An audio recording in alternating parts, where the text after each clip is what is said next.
Guys, panoodin natin tong video ni Tatay George Flores. Napakagaling niya magkabit na waterproofing pangpigil ng tubig.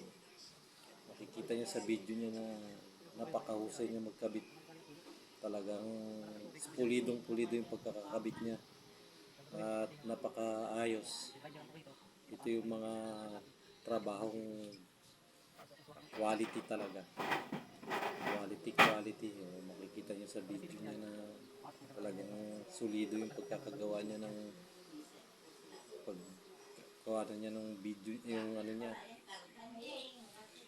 O, makita nyo dyan mga parsi, o. Kitang-kita nyo naman na ang ganda ng pagkakaano, lapat na lapat. Yan. Sinisimulan niya na. Nakabit niya na yan.